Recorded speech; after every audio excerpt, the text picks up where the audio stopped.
지난번에 우리가 이제 바이오 분야, 특히 요즘 관심 많은 그 백신에 대해 알아봤는데요. 뭐 다들 어떠셨어요? 저는 그 원한이 골수에 사무친다라는 말을 하잖아요. 근데 그 말이 그렇게 과학적인 말인지 처음 알았어요. 그게 과거부터 계속 사용됐던 말인데 어떻게 보면 조상님의 지혜가 아닐까 하는 생각이 듭니다. 진짜.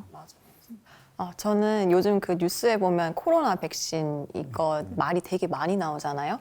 그래서 마침 궁금하고 있었는데 이렇게 알게 돼가지고 너무 좋았어요. 백신 개발이 1년도 채 안 됐다는 거에서 기술 발전이 많이 됐구나라는 생각도 들었지만 앞으로 근본적인 문제로 바이러스를 물리치려면은 공존하는 사회로 가야겠다라는 생각이 들었어요. 맞아요. 저는 이제 교수님이 말씀하신 것 중에 인간 최후의 적은 이제 바이러스다 하시면서 우리가 이렇게 길게 장기적으로 봐야 된다는 그런 걸 느꼈는데 또 오늘은 어떤 말씀을 해주실지 굉장히 기대가 됩니다. 그럼 교수님 빨리 모셔볼까요? 네. 네, 좋아요. 교수님. 나와주세요.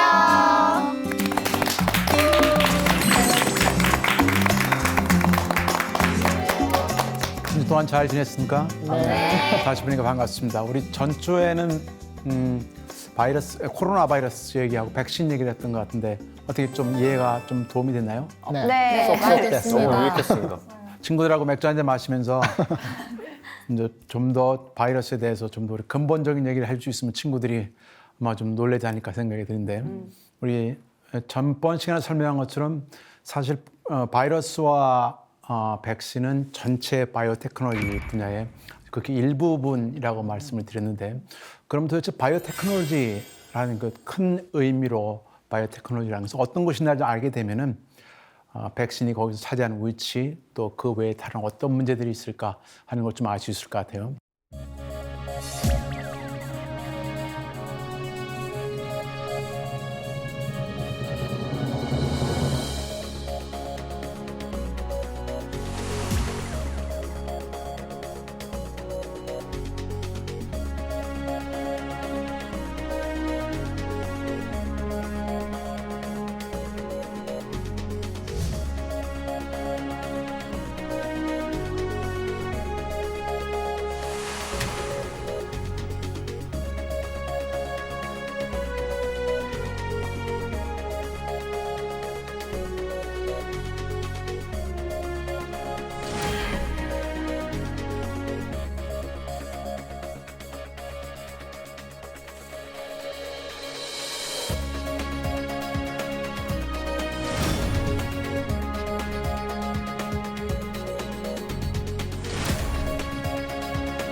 이번 시간에는 바이오 세상을 바꿔 제 두 번째 파트로 이제 바이오테크놀로지 전반에 대한 얘기를 좀 더 백신에서 벗어나서 좀 전반적인 얘기를 좀 보도록 하죠. 바이오 헬스가 최대 시장이다라는 것을 이제 첫 번째 키워드로 설명을 좀 드리면요. 여러분 좀 성인 맞죠? 네, 성인입니다. 네. 성인. 네. 여러분 약간 젊지만 그래도 국내 통계로 봤을 때 국내 성인 사망원이 1위. 그럼 뭐라고 생각이 드십니까? 교통사고. 자살. 교통사고. 암? 자살은 자살은 20대 제1 사망 원인이고요. 성인이라면 예를 저 같은 경우에 첫 번째 아니면 성인은 40대 이상을 봤을 때 제 사망 1위는 아까 얘기한 대로 암입니다. 암. 여러분은 아직 젊어서 암에 대해서 그렇게 걱정을 하지 않지만 통계를 조금 보면은 아마 조금 생각이 좀 달라질 것 같은데. 자, 사망의 1위 자살, 과로사, 암, 교통사고, 폐렴 이 중에서 암이 정답이라고 말씀드렸고 암 통계를 잠깐 볼까요? 60평생을 기준으로 했을 때 3명 중 1명은 암이 발생이 됩니다. 무슨 얘기냐면은 지금 여기 6분이 계신데, 이 중에 2명. 그렇죠? 6분인데 60까지 한다고 봤을 때 이 중에 2분은 암에 걸립니다. 암에 죽는다는 얘기가 아니고 암에 걸려 치료가 됐건 어쨌든 간에 암을 한 번 만든다는 얘기죠. 그럼 일반적으로 봤을 때 보통 3명을 가족으로 봤을 때 가족 셋이 평생을 산다고 했을 때 가족 셋 중에 한 사람은 암에 걸린다는 얘기예요. 그만큼 많다는 얘기입니다. 처음부터 이러시면 곤란한데 희망적인 얘기도 있겠죠? 우리 바이러스도 말씀드렸지만 희망을 또 희망 속에 절망이 있으면 절망을 넘어서는 게 사실 우리 인류니까. 그리고 또 노인 사망 원인, 그러니까 돌아가시는 분들, 나이 돼서 돌아가시는 분들의 4명 중 1명은 암으로 돌아가십니다. 그럼 나머지 3명은 어떻게 돌아가실까요? 그 외의 건가요? 그 외의 질병. 자연사. 자연사가 약 3분의 1 정도 됩니다. 자연사는 굉장히 행복하게 돌아가시는 케이스고, 또 암 외의 질병. 맞습니다. 암 외에 다른 질병들. 그러니까 암으로 약 3분의 1 정도, 그다음에 다른 당뇨, 이런 폐렴 이런 것들로 3분의 1, 나머지는 자연사. 그러니까 자연사가 사실은 제일 어떻게 보면 건강하게 돌아가시는 거죠. 하지만 이제 자꾸만 수명이 길어지면서 자꾸 병에 노출될 확률이 상당히 많아지는 그런 상황이죠. 자, 그러면은 하나 더 물어봅시다. 그래요. 암이 무섭습니다. 암이 사망률도 높고 걸릴 확률이 많아요. 그래, 암 예방을 해야 되겠습니다. 여러분 같으면 뭐를 할까요? 운동이요. 금연. 금연? 금연, 절주. 절주. 운동. 어차피 1번, 2번은 안 하거든요.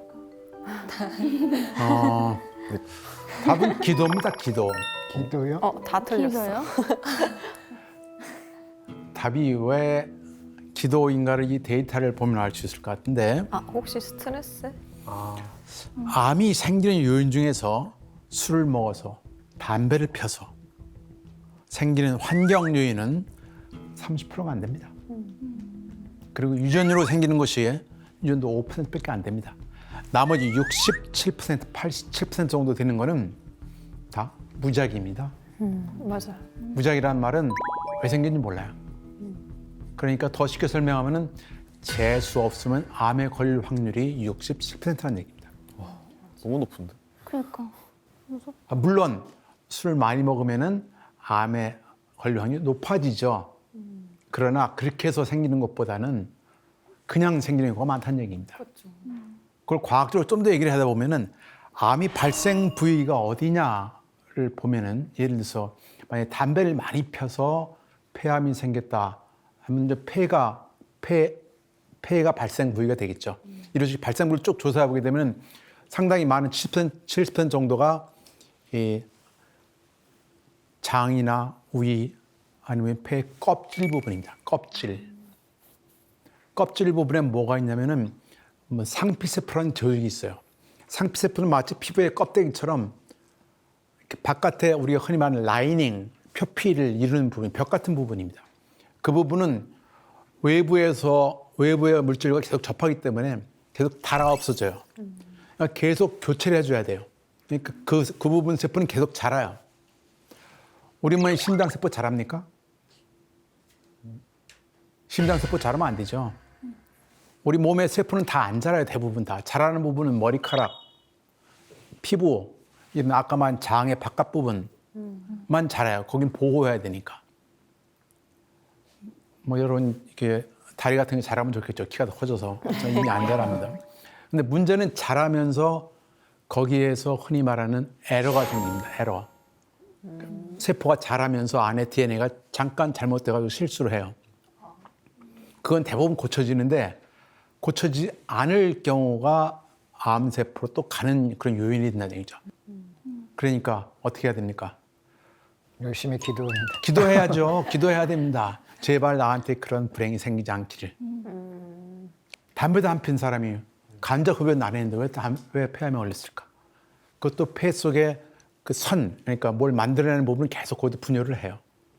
그게 생긴다는 얘기죠. 저 기도를 해야 됩니다. 그러면은 이제 기도하는 기도문이 여러 가지가 있어요. 뭐 기도문인데 그 중에 하나 기도문인 겁니다. 9988234라는 숫자 기도문입니다.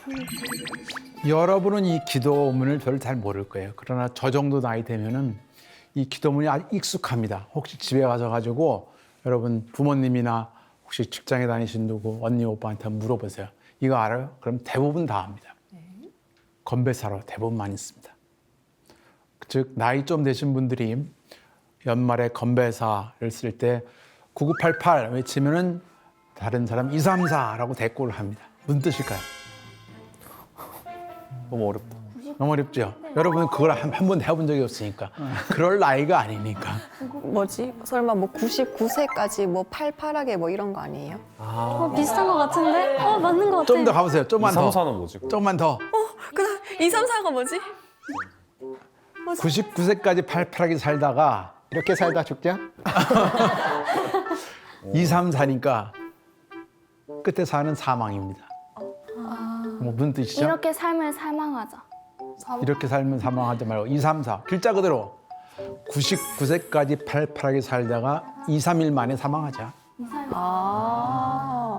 그게 그러니까 삶의 질의 모습을 보면은 팽팽하게 젊은 점 살다가 갑자기 2, 3일 만에 사망하자. 이게 나이 드신 분들의 꿈입니다. 맞아, 맞아.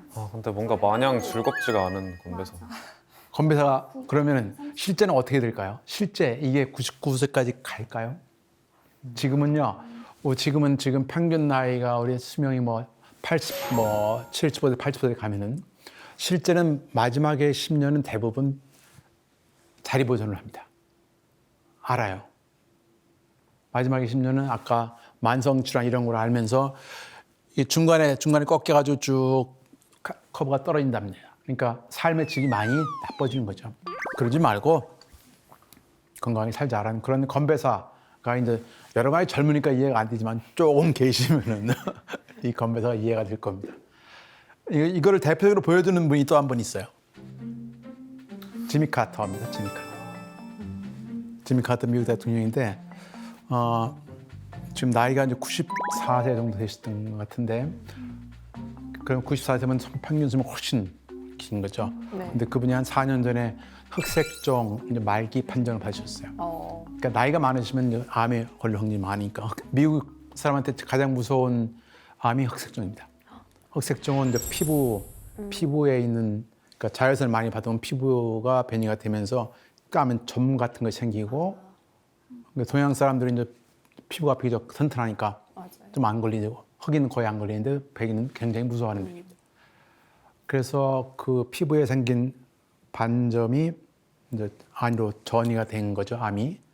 그래서 뇌까지 전이가 돼서 아마 3달 정도 시한부 판정을 받았는데 그때 이분이 주사를 맞았어요. 주사를 맞았는데 주사를 맞고 나서 전이 됐던 뇌에 전이 됐던 암이 다 치료가 됐습니다.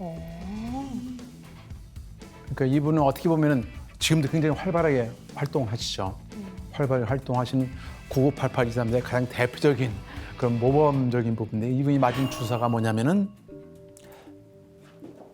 여기에 녹색으로 보이는 것이 암세포입니다. 그리고 파란색이 암세포를 공격하는 면역세포예요. 여기 빨간 점은 면역세포가 암세포의 빨간 점을 계속 확인하다는 그런 의미입니다. 그러니까 우리 몸에는 지금 이러한 것이 계속 일어나고 있는 거죠. 이게 무슨 얘기냐면은 암세포는 시도 때도 없이 자연적으로 생기는데 지금 이 순간에도 생기는데 그걸 면역세포에서 잡아주고 있다는 얘기죠. 못 잡아주면 그게 커지면은 그게 암이 되는 겁니다. 근데 이 지미 카터가 말기 판정을 받은 상태는 그 안에 많은 암세포가 퍼져 있다는 얘기 아니에요. 그러니까 뇌에서 사진을 보일 정도까지 상당히 많이 자란 거죠. 그런데 주사를 맞았는데 그 암세포가 없어졌다. 그 맞은 주사가 바이오 신약, 우리가 흔히 바이오 신약이라고 부르는 제3세대 면역 항암제입니다. 3세대 면역 항암제인 키투다라는 약인데요. 이건 2018년도 기준이 매출 6.5조예요. 이 머크라는 이 다국적 회사인데 네, 미국엔 다국적 회사인데 여기는 아마 이런 게 12개를 가지고 있어요. 그러니까 바이오 헬스가 큰 시장이라는 이유를 알겠죠. 열심히 자동차를 만드는 건 좋지만은 이 약 하나 만들면 그거보다 훨씬 많은 시장을 가질 수 있는데 바이오 헬스가 이제 큰 이유를 알겠다는 얘기고. 근데 여기 약점이 하나 있는데, 약점보다도 먼저 이 작용 원리를 잘 보면요. 아까 면역세포가 암세포하고 싸우지 않았어요? 네. 그래서 이 면역세포는 암세포를 자꾸만 확인을 해가지고 너 암세포 맞아? 자꾸만 이렇게 집적되면서 달라붙어서 확인을 해요. 건드리면서. 확인해서 이제 딱 달라붙어가지고 암세포가 확인되면은 딱 달라붙어서 안에다 주사를 딱 넣으면서 암세포를 터뜨려요. 그 면역세포 하는 일인데 암세포도 지능이 있어요. 암세포는 어디에서 온 거죠? 내 몸 안에서 똑같은 거예요. 우리 몸에 있던 세포가 맛이 좀 간 거예요, 맛이 가가지고 맛이 갔다는 얘기는 때가 되면 죽어야 되는데 안 죽고. 돌연변이가 생기면 죽도록 다 자폭 장치가 다 있는데 그게 고장이 난 거예요. 우리 몸은 아까처럼 돌연변이가 생기면은 스스로 자폭하는 기능이 있어요. 근데 그게 고장이 난 겁니다. 고장이 나가지고 자폭하지 못하고 계속 자라는 거예요. 그것도 빠른 속도로. 그러니까 빠른 속도로 자라니까 나중에는 이렇게 덩어리가 지는 거죠. 그런데 이 면역세포가 그 암세포를 죽이려고 하는데 암세포도 나름대로 지능이 있어가지고 면역세포를 살살 밟습니다. 너 나 건드리지 마. 면역세포에는 브레이크하고 페달이 있어요. 여기 지금 빨간색이 예를 들어서 브레이크, 파란색이 페달인데 면역이 너무 약하면 파란색을 빡 밟아주면 면역이 세져요. 또 빨간색을 탁 밟으면 면역이 약해져요. 그렇게 서로 약간 밸런스를 있어야 돼요. 면역세포가 센 게 좋은가 약한 게 좋은가요? 어때요? 적당한 게. 적당한 게. 적당한 게 답입니다. 언제나. 너무 세면 뭐가 되죠? 정상인 애들도 다 없을 것 같은데. 너무 세면요. 자기 몸도 공격돼요. 보는 녹조 다 죽이는 거예요. 조금 이상하다 생각하면. 약하면 어떻게 되죠? 이런 암세포를 죽이지 못하는 거죠. 그러니까 암세포를 죽일 정도로 그 밸런스를 잘 맞춰야 되는데 이 암세포는 그걸 알아요. 면역세포에 브레이크하고 페달이 있는 걸 알아요. 그래서 은근히 브레이크를 밟습니다.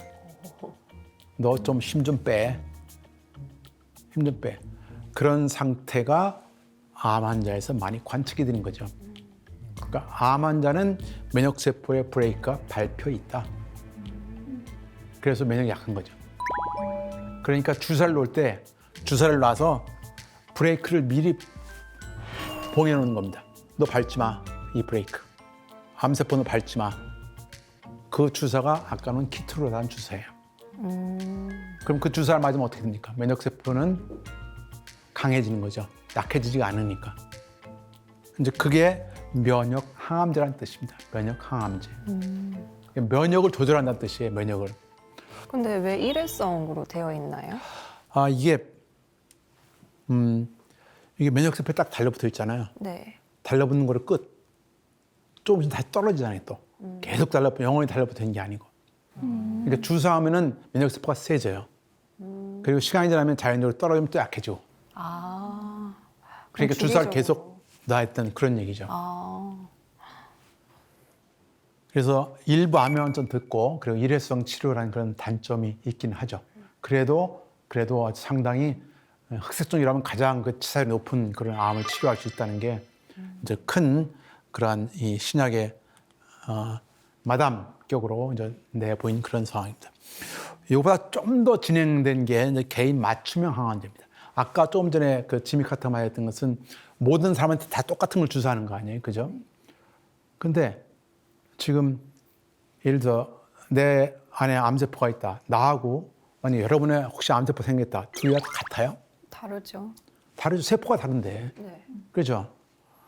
세포가 다른데 그러면 안 되잖아요. 그러니까 제일 좋은 거는 내 속에 있는 암세포를 잡을 수 있는 그런 놈을 맞춤형으로 만들면 제일 좋겠다는 얘기죠. 그렇죠. 이제 그게 개인 맞춤형 항암제입니다.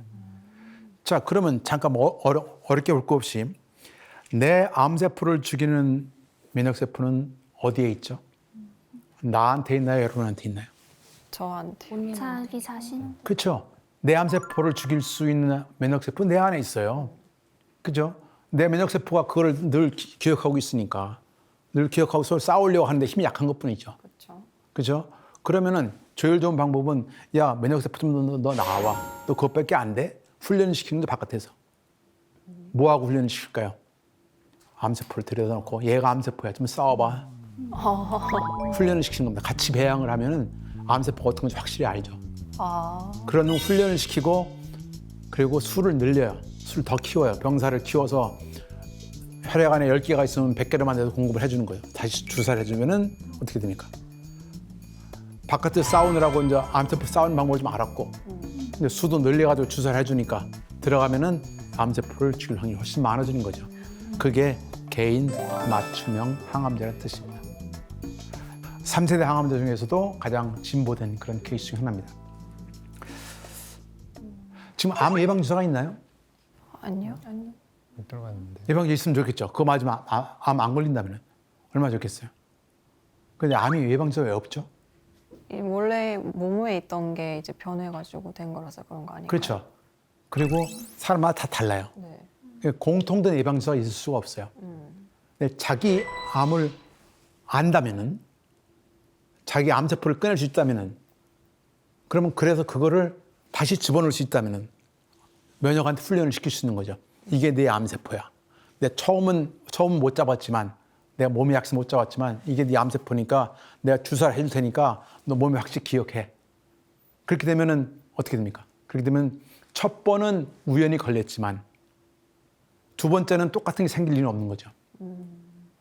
첫 번째 생기는 걸 완벽하게 막을 수는 없어요. 아까 맨 처음에 본 것처럼 암이 어떻게 생겼나 그러죠? 우연히 어디서나 생길 수 있는 거니까 첫 번째 생기는 걸 다 예측할 수는 없어요.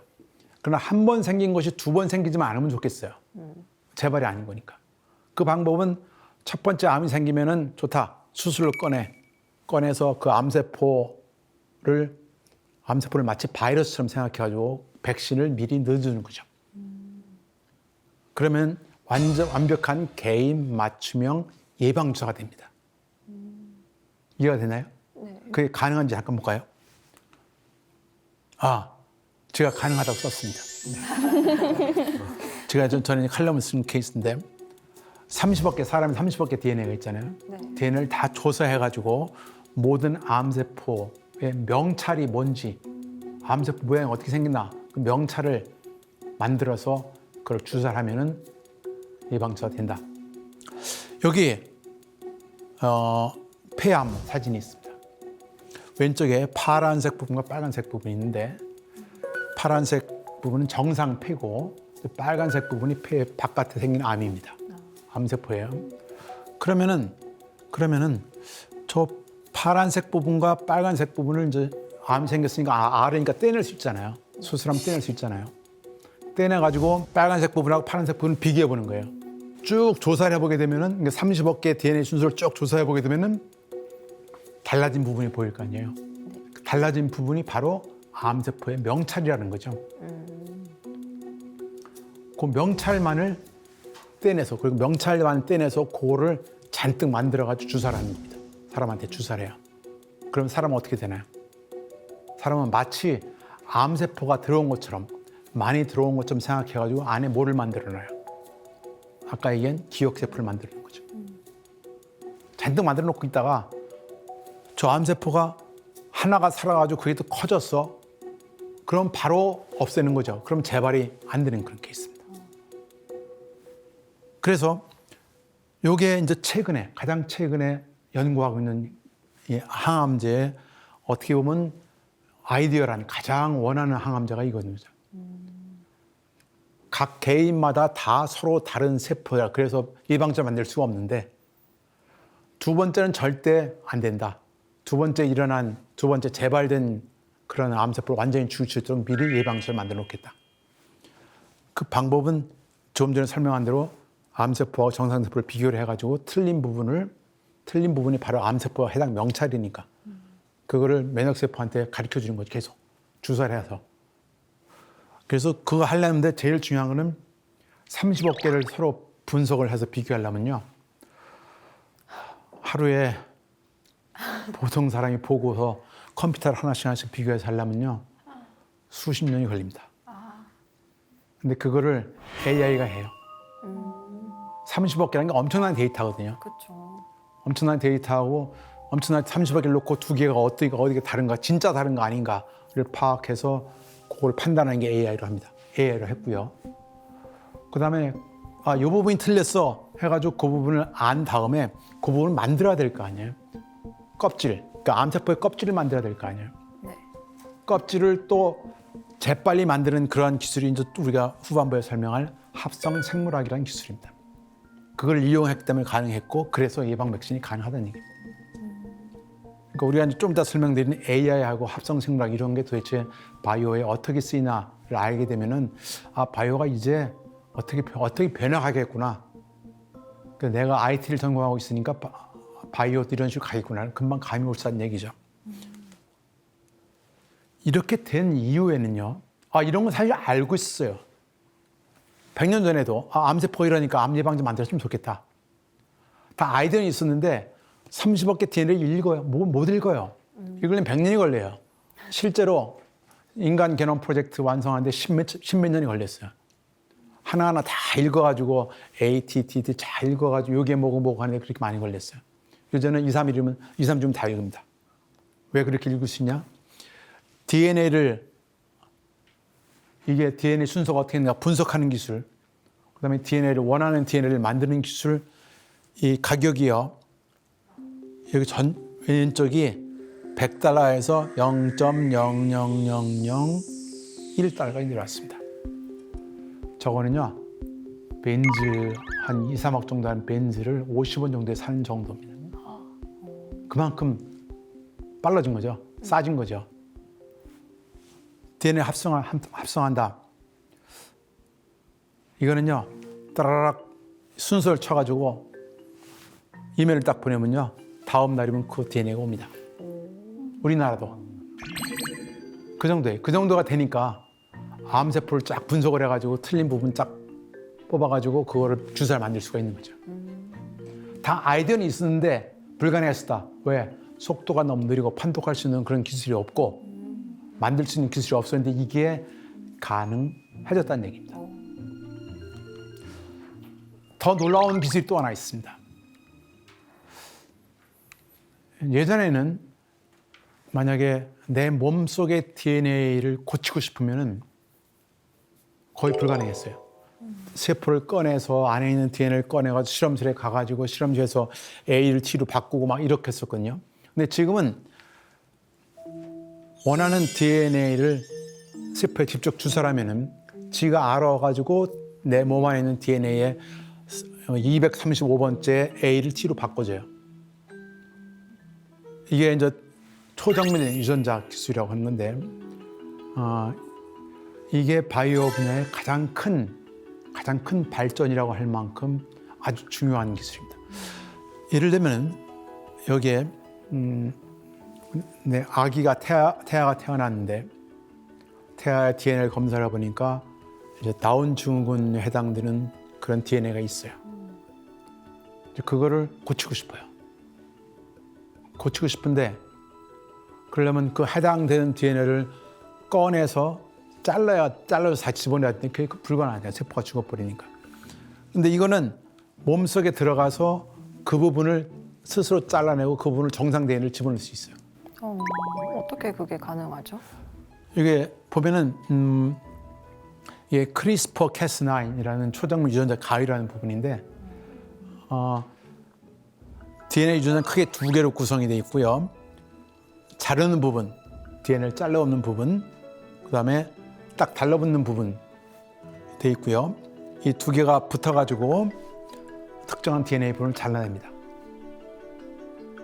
자르고 여기에 달라붙어가지고 원하는 부분에 달라붙어가지고 그다음에 쭉 지나가면서 나선을 풀고 잘라내고 하는 거죠.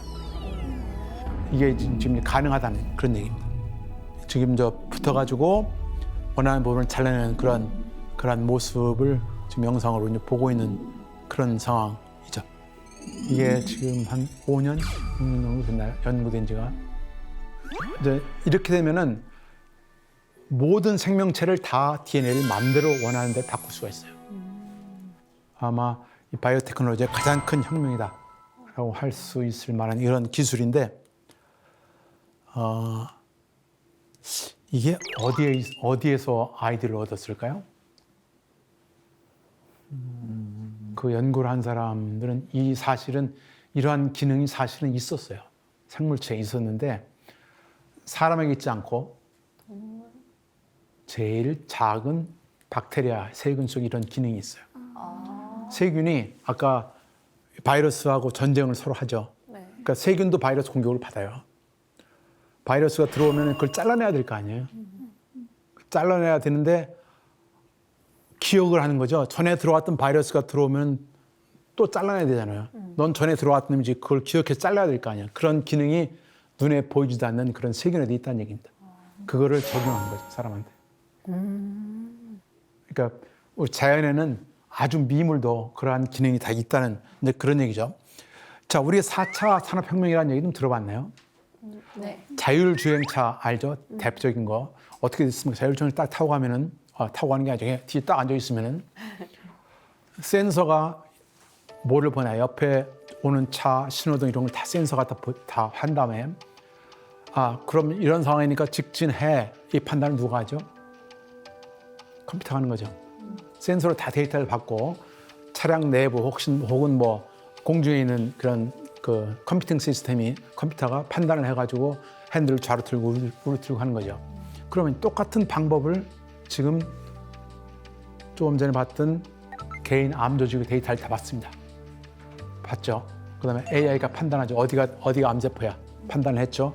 그다음에 액션 맞춤형 항암제를 만들었죠. 이게 돌아간다는 얘기입니다. 이 바이오에도 지금 맞춤형 항암제도 이미 만드는 회사가 있고 AI로 분석하는 데 다 있고 이 샘플은 병원에서 다 금방 얻을 수 있고 그러니까 자율주행차에 들어가던 4차 산업 기술이 개인 맞춤형 항암제까지 적용이 된다. 바이오 분야에. 바이오 분야는 가장 빅데이터가 많은 곳이죠. 30억 개 DNA. 각 개마다 다 다른 30억 개 DNA가 다 있다는 얘기죠. 그게 이제 바이오 분야에 적용이 된다는 얘기입니다. 자, 바이오 산업 분야는 그럼 몇 가지가 있느냐? 크게 레드, 그린, 화이트로 구분이 됩니다. 레드는 지금까지 본 건강의료, 피를 상징합니다. 그린은 농업식품. 농업식품은 다 이런 식물이죠. 식물도 다 생명체입니다. 그래서 이 평야를 상징하는 그린, 화이트는 산업, 에너지, 화학 분야이기도 합니다. 이게 바이오의 큰 분야이고 비중은 이렇습니다. 시장이라는 얘기가 되겠죠. 교수님, 그 질문이 네. 있습니다. 그 바이오 헬스 그러니까 저 레드 그린에 있는 네. 건강 식품 이런 거에 대해서는 좀 익숙한 느낌인데 네. 이 산업 에너지 화학 분야에 있어서 바이오 산업이 어떻게 활용이 되는지 그렇죠. 궁금합니다. 우리가 뭐 그린은 농업지는 금방 알 수 있을 거고 건강은 더 잘 알 수 있겠죠. 우리가 매일 접하는 거니까. 그런데 산업 에너지 화학 분야, 주로 공대수로 많이 다루는 분야인데 아까 전번 주에 그런 얘기를 했던가요? 우리 집에 들어가면 모든 게 다 바이오다. 저는 이제 바이오를 전공하는 게 다 보이지만 집에 딱 들어가가지고 세탁기가 있어요. 세탁기에 들어간 세제를 한번 보죠. 세제 딱 보게 되면 거의 대부분의 세제가 효소 세제라고 써 있습니다. 네. 잘 보게 되면은 그 효소란 거는 미생물에서 만드는 어떤 작용을 하는 그런 단백질이에요. 그게 들어가서 때를 잘라냅니다. 때는 단백질이고 단백질을 잘라내는 그런 효소들이 많이 들어가 있어요. 그런 게 공업에 쓸 수 있는 바이오의 한 방법이라고 볼 수 있죠. 예를 들어 치약 속에는 치약 속에 균을 억제하는 그런 물질들이 들어가 있어요. 이 충치가 안 생기도록. 그런 것도 산업적으로 쓸 수 있는 하나의 방법이라는 것뿐이죠. 인류 역사상 가장 최대의 발명은 도구였고 농업이었고 문자였고 기계였고 이제 AI가 최대의 발명으로 나타나기 시작했습니다. 처음 선을 보는 것은 2016년이고요. 여러분이 잘 알고 있는 누구죠? 이세돌. 9단. 네. 바둑의 최고봉, 인류 이런 머리의 최고봉인 구단이 이 AI한테 무참히 패배를 했는데 이때 이 기자가 물어봤죠. 하이 구글, 니네 설마 바둑 상금 탈라고 한 건 아닐 테고 AI 왜 만들었어?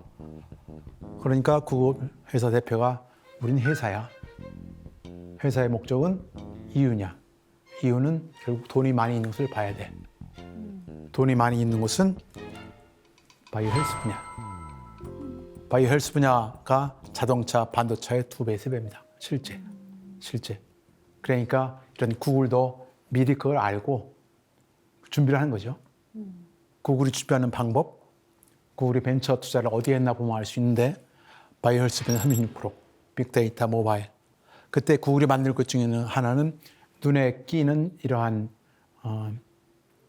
컨택트 렌즈 같은 형태고 이건 끼고 있으면 자동으로 태양광을 받아서 전류가 공급이 되고 눈물 속에 당뇨병 측정할 수 있는 당을 측정할 수 있는 센서를 만들었었죠. 그래서 끼고만 있으면은 우리 몸 안에 당이 얼마인가를 늘 24시간 데이터를 보낼 수 있는 곳. 내 데이터를 어디로 보냅니까? 본사로 보내겠죠. 구글 본사. 본사에서는 그걸 판단해서 당신 여기다가 주사 패치를 붙여가지고 인슐린 주사를 놔줄 수 있는 그거를 계획했던 거고 최근에는 구글이 핏빗이라는 회사와 조인했는데 핏빗이 뭔지 알아요 혹시? 지금 많이 팔리고 있는 건데 차고 있으면은 심장 박동수, 운동수 이런 거 자동으로 측정이 되는 겁니다. 그런 거 해가지고 이 사람의 건강 상태를 측정할 수 있다는 얘기죠. 만약에 이 핏빗에다가 이 혈당을 측정할 수 있는 거, 그다음에 뭐 혈액 속에 뭘 측정할 수 있는 걸 집어넣게 되면 24시간 모든 데이터가 다 빅데이터로 저장이 되고 판단할 수 있는 거죠. 앞으로 이제 구글이 하는 것은 이런 얘기고요. 그래서 4차 산업혁명의 최대 수요가 네, 그러면 앞으로 그 바이오 헬스가 보편화되는 데는 얼마 정도 걸릴까요? 바이오 헬스, 저는 요 데이터 지금 발전된 속도로 봐서 사실 지금은 이미 들어와 있다고 봅니다. 아까 본 그런 개인형 맞춤 항암제는 사실은 가장 어려운 부분인데 이미 설계가 되고 있었고 IT 분야는 이미 몇 년 전부터 다 활용화가 돼 있고 이제 본격적으로 퍼지는 일만 남았다라고 저는 생각이 됩니다.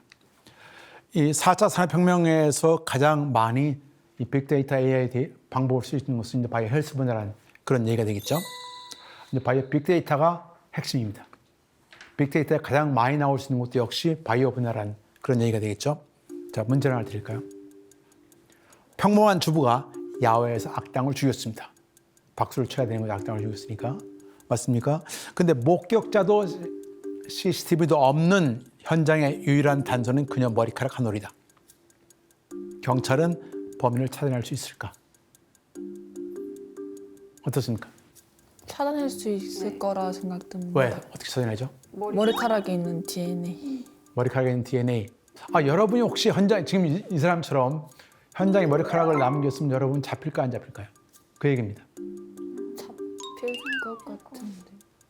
그렇다면 경찰이 여러분의 머리카락을 가지고 와서 국과수에 보낸다는 얘기죠. 네. 그죠? 여러분이 국과수에 여러분 데이터가 있어요? 데이터가 있어요? 그러니까 초범은 데이터가 없어요. 이런 유전 정보가 없어요. 그런데 잡을 수 있는 방법. 여기에 한 대학에서 300명을 놓고 300명의 혈액을 다 뽑았어요. 그래가지고 DNA를 다 분석을 했어요. DNA 분석을 하고 DNA 분석을 해서 그걸 기반으로 몽타주를 만들었어요. 이게 만든 몽타주입니다. 몽타주고 이 사람들의 실물 사진은 이렇습니다. 거의 똑같죠? 그러니까 피 속에는 우리 몸의 특징을 나타낼 수 있는 그러한 DNA 순서가 다 있어요. 그러니까 예를 들어 머리카락이 검은 사람은 그 유전자 몇 번 부위에 유전자 배치가 A입니다. 그러니까 유전자 순서를 쭉 알면은 그리고 서로 많은 사람을 비교해 보면 얼굴 모양을 예측할 수 있어요. 그죠? 그렇게 해서 이게 가능하다는 얘기입니다. 실제로 가능한 데이터죠. 그러니까 이제는 현장에는 뭐를 남겨야 됩니까? 절대 아무것도 남기면 안 됩니다. 근데 세포에 가는 거 아무것도 남기면 안 돼요. 요 만약에 지문 여기에서 DNA가 조금 묻어나와요. 그러니까 절대 뭐를 남기면 안 됩니다. 여러분이 그러면 답답해요. 그만큼 이제 빅데이터가 어떻게 해석이 되는가를 알 수 있다는 얘기죠. 그러면 일란 쌍둥이는 똑같은 케이스인데 일란 쌍둥이는 모두 다 DNA가 똑같잖아요. 똑같이 다 병에 걸릴 사람, 이 병에 걸린 사람 걸리고 다 똑같아야 되는데 안 그래요. 많은 일란 쌍둥이가 병에 나타나는 패턴이 달라요. 병은 대부분 유전자에 생기는데. 근데 그거를 분석하는 방법이 인간 유전자 정보에는 두 가지가 있다. 하나는 우리가 잘 알고 있는 DNA, 하나는 꼬리표라는 겁니다. DNA에 달라붙는 꼬리표. 그 DNA 꼬리표에 대한 내용이 굉장히 흥미로운데요. 네. 그러면 이 DNA 꼬리표에는 좋은 게 있고 나쁜 게 있는지 궁금하고요. 또 그런 게 있다면은 어떻게 나쁜 꼬리표보다 좋은 꼬리표를 많이 만들 수 있을지, 개선할 수 있는지 궁금합니다. 이 꼬리표 부분은 지금 연구가 아직 막 시작된 부분이라 지금 아주 좀 굉장히 어려운 질문인데 꼬리표가 일단은 붙으면 나쁘다고 생각을 해요. 그런데 꼬리표가 붙는 것이 예를 들어 만약에 암을 유발하는 부분에 꼬리표가 붙었다. 그럼 암이 억제가 되는 거 아니에요? 그렇죠? 그러니까 그런 경우에 꼬리표를 붙게 하는 방법은 운동이에요. 운동을 하면 꼬리표가 그런 데 붙어요. 또 운동을 하면 어떤 꼬리표가 떼어지기도 해요. 그래서 좋은 꼬리표, 나쁜 꼬리표라기보다는 어떤 행동을 했을 때 꼬리표가 붙거나 떨어지는데 그게 좋을 수 있고 나쁠 수 있다 라고 판단하는 게 좋을 것 같아요. 자, 이제 우리 바이오 정보에 대한 얘기 했었고 좀 다른 얘기를 좀 해볼까요? 모든 병은 뭐에 시작한다? 위생, 믿음, 위생. 위생, 마음. 스트레스. 모든 병은 장애. 모든 병의 시작은 장애입니다. 여기 히포크라테스가 아주 옛날에 이미 그때부터 장이 인간의 가장 중요한 장기다 라는 얘기를 했었고, 그래서 장내 미생물 얘기를 잠깐 설명을 드린 이유는 이 장내 미생물이 건강에 가장 이제 중요한 팩터로 떠올랐기 때문입니다. 인체에는 많은 부분에 균이 있습니다. 그건 알고 있겠죠? 장내 세균도 하나의 방법이지만은 대장, 위장, 피부, 입 여기에도 지금 만져보면은 균이 다 만져지죠. 안 만져집니까? 만져지는 것 같아요. 만져지는 것 같아요? 어디요? 확실한 방법은요. 이거를 떡에다가 팍 찍어놓고 떡을 한 3, 4일 뒤에 밖에 나가면 거의 곰팡이가 슬어요. 균이 살아니까. 몸에는 다 균들이 다 붙어 있습니다. 우리 몸에 다 붙어 있다는 얘기죠. 우리 몸에서 외부에 노출된 부분, 하다못해 폐도 공기로 노출돼 있죠. 다 노출된 부분 다 균이 달라붙어 있습니다.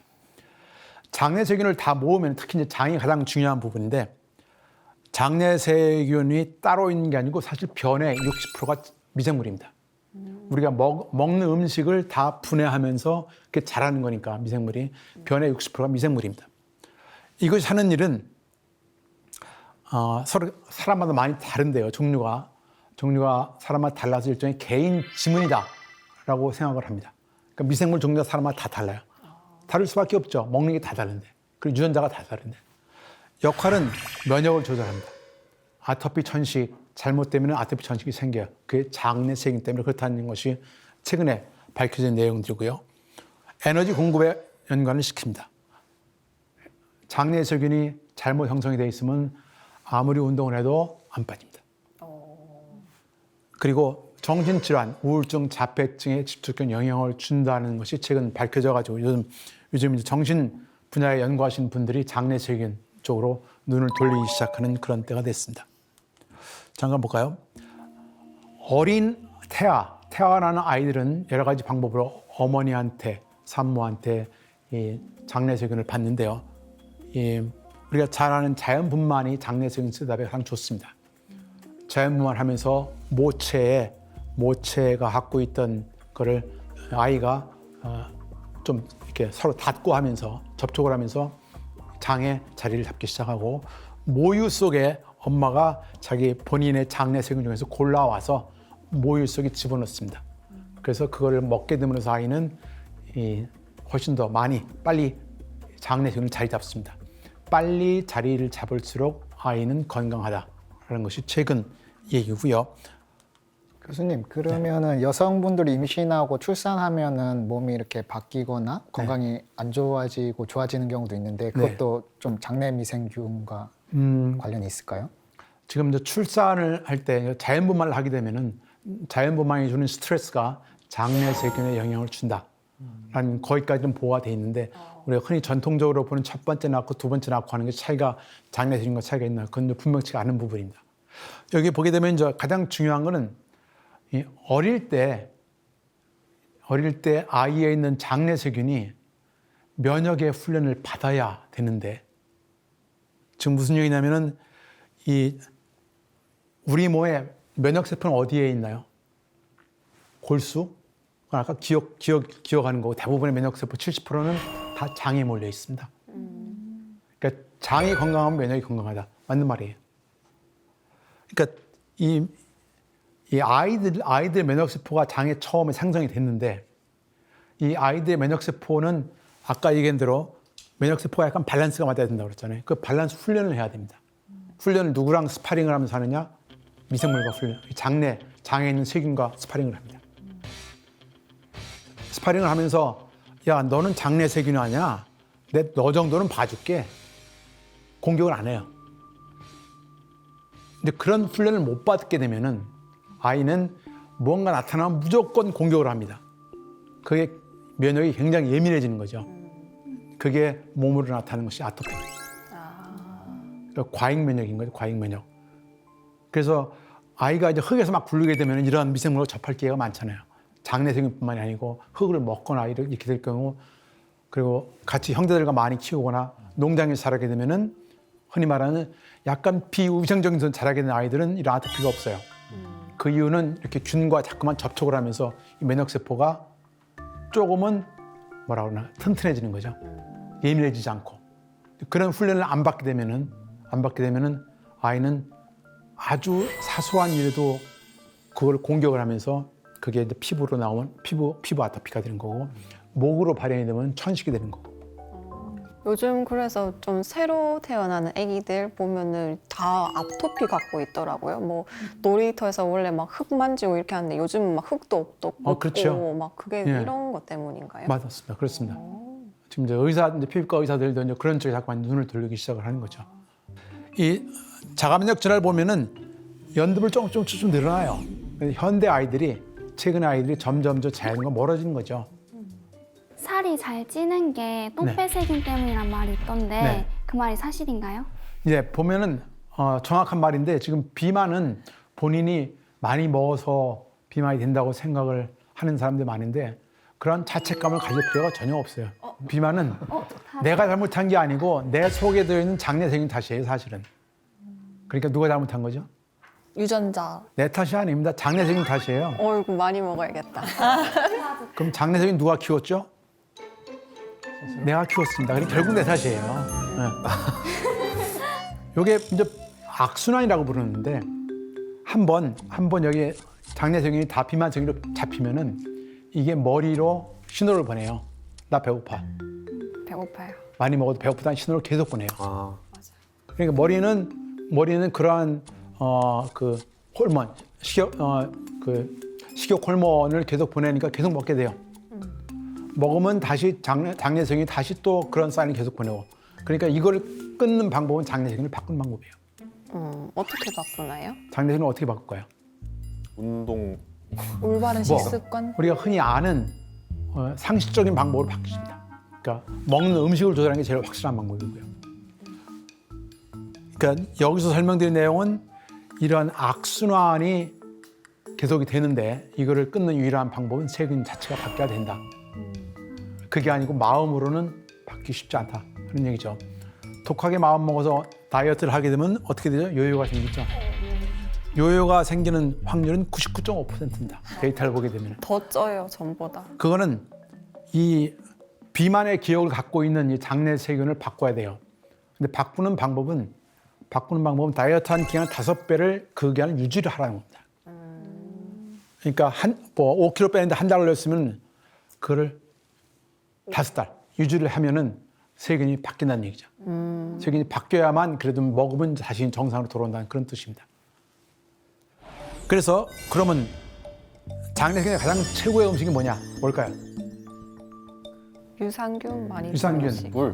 물. 김치. 김치, 요구르트. 요구르트. 유산균 자체를 먹으면 좋아지냐 나쁘냐 조금 좋아집니다. 그러나 완전히 좋아진다는 그런 보장은 없어요. 결국은 그가 별로 없습니다. 가장 확실한 케이스는 다섯 중에서 뭘까요? 미네랄? 아니고 단백질 아니고 물보다 더 좋은 것은 섬유소입니다. 우리가 흔히 프리바이오틱이라고 부르는 부분이 있죠. 우리가 프로바이오틱, 프리바이오틱 두 개가 있는데 유산균의 먹이가 되는 것들, 흔히 먹이라고 얘기하는 부분, 그 대표적인 섬유소입니다. 섬유소가 뭐죠? 나무인가요? 나무를 먹나요? 당근을 막 주스를 한 거 하면 당근 찌꺼기 남죠. 그게 섬유소. 잘 분해가 안 되는 것들이죠. 그러니까 당근을 주스로 만들어 먹지 말고 어떻게 먹어라? 통째로 먹어라. 통째로 먹어라. 아, 그러한 잘 분해가 안 되는 안에 섬유질이 많은 것들, 고구마도 많고 그런 거를 먹는 것이 가장 장내 세균에 좋다라는 것이 지금까지 주로 연구된 사항들이고요. 자, 그러면 바이오 헬스도 이러한 똑같은 사이클을 돌아갈 수 있어요. 4차 산업혁명의 사이클. 사물 인터넷 대신에 뭐가 들어옵니까? 개인 장내 세균을 조사해 보게 되면 어떤 장내 세균을 알 수가 있어요. 그럼 빅데이터 다 모아보면 우리나라 사람들은 어떤 균이 있으면 좋다라는 걸 비교할 수 있어요. 그러면은 처방, 너는 이러한 균을 많이 키워야 되니까 이러한 음식을 먹어라. 이러한 개인 사이클이 가능하다는 거죠.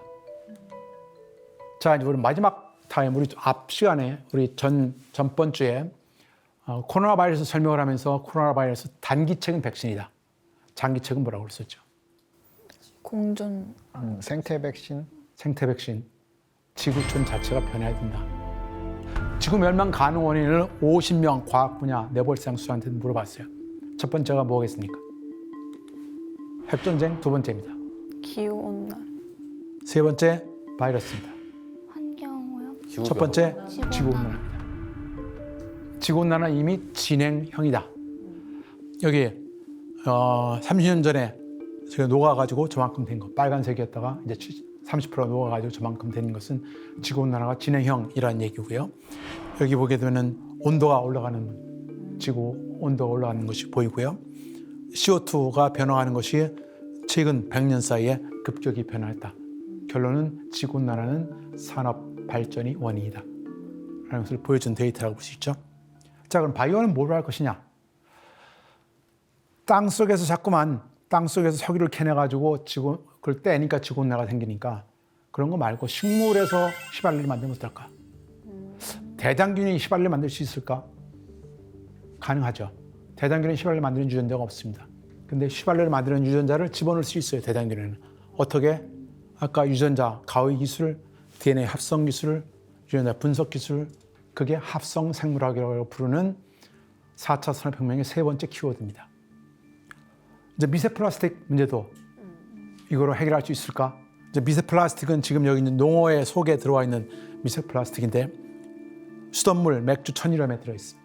여러분 하루 평균 1년에 4,800개의 미세 플라스틱을 먹습니다. 그리고 이것의 대부분은 우리가 플라스틱, 버리는 플라스틱에서 나옵니다. 또 3세대까지 영향을 줍니다. 그냥 단순한 플라스틱 덩어리가 아니고 이것이 혈액까지 들어옵니다. 그러니까 이런 걸 어떻게 처리할까 하는 얘기죠. 그중 하나는 예를 들어서 작년인가 재작년에 플라스틱을 분해는 현재는 못합니다. 그런데 그런 미생물이 발견이 됐어요. 나방에서 발견이 됐는데 그러면은 과학자들이 더 나방에 있는 유전자를 만약에 일반 미생물에 집어넣을 수 있다면 그리고 그 미생물이 그런 플라스틱을 분해할 수 있을 것이다. 하는 이제 그런 문제가 생길 수가 있죠. 그런 해결할 수 있다는 얘기입니다. 그게 바이오가 환경에 할 수 있는 그런 방향이고요. 지구 식량도 마찬가지의 케이스죠. 지구 식량이 부족하지 않은 이 어떤 유전자를 우리가 원하는 대로 작물을 변화를 시켜가지고 뭐 생산량을 늘리라든가 하면은 인구에 따를 수 있는 식량을 늘릴 수 있다는 그런 얘기가 될 수 있겠죠. 여러분이 알고 있는 뭐 GMO라든가 뭐 이러한 유전자 조작 식품, 변형 식품도 이에 해당이 된 얘기가 될 수 있는데 그거를 받아들일 수 있냐 없냐 하는 그런 문제라고 볼 수가 있겠죠. 네, 저기 네. 혹시 요즘 그 왜 마트나 이런 데 가면 이제 GMO로 만들었다 이런 식품들 있으면은 네. 사실 좀 불안하거든요. 그렇죠. 그런데 이제 다른 방향으로 이제 뭐 유전자 편집 그런 농작물 이런 게 네. 있는데 그거는 좀 괜찮은가요? GMO랑 달리? 지금까지 알고 있는 우리가 유전자 GMO라고 부르는 부분들은 네. 여기 쌀이 있어요. 뭐 콩이나 네. 뭐 쌀 이런. 쌀이 정상적인 쌀이 있는데 네. 여기에 다른 개미 예를 들어서 아니면 다른 데 있던 유전자를 딱 집어넣은 거예요 하나. 그래가지고 잘 자라게 하고 저항성 있게 만든 건데 그럼 완전히 다른 유전자 아니에요. 맞아요. 그럼 어떻게 될지 모르잖아요. 그러니까 그거에 대한 이제 걱정들이 많았었는데 지금은 유전자 초동밀 가해가 나왔기 때문에 쌀은 원래 있어요. 그거 들어가가지고 쌀이 원래 갖고 있던 기능들을 바꾸는 거죠. 너 원래 해충에 저항할 수 있는 유전자 있잖아. 그거 좀 키워봐. 이런 식으로 변형시키는 거죠. 이게 유전자 변형이 된 건 된 건데 네. 인위적으로 한 거죠. 네. 근데 이게 안전하냐? 외부에서 온 것이 안전하냐? 당연히 외부에서 온 것보다는 자기 거를 바꾸는 게 낫죠. 그래도 일부 사람들이 걱정하는 이유는 또 과학자들이 걱정하는 것은 그렇죠. 야, 이건 자연적으로 생기는 거하고 인위적으로 생기는 건 큰 차이가 있습니다. 뭔 차이가 있냐면은 자연에서 계속 100년간 있으면서 유전자가 변했다라는 것은 환경과 어느 정도 적응을 계속 해왔다는 얘기예요. 그래서 죽을 만한 건 죽고 살 만한 삶고 자연적인 거죠. 그런데 유전자를 마음대로 바꿔 집어넣었을 때 그걸 바로 상태에 퍼뜨리게 되면은 자연과 적응했을 때 괜찮냐? 그런 문제가 검증이 안 되는 거죠. 그래서 우리가 GMO라든가 LMO에 대해서 이 안전성은 대부분 검증을 다 합니다. 그래서 그렇게 만든 콩을 먹어도 괜찮은가?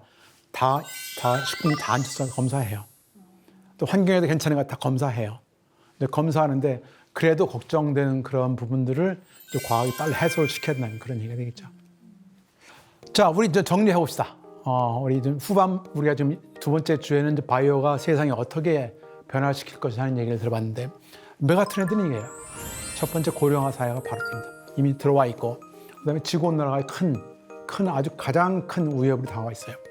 그다음에 그래도 우리가 오랫동안 잘 건강하게 살고 싶다라는 그런 강력한 삶의 질 향상의 욕망도 있고 세계화. 하루 건너서 하루면 다 세계를 돌 수 있는 세계화. 그다음에 융합. 모든 기술이 서로 다 융합이 되죠. IT만 따로 있는 것이 IT에 BT가 붙고 BT에 나노가 붙고 다 그냥 달라붙잖아요.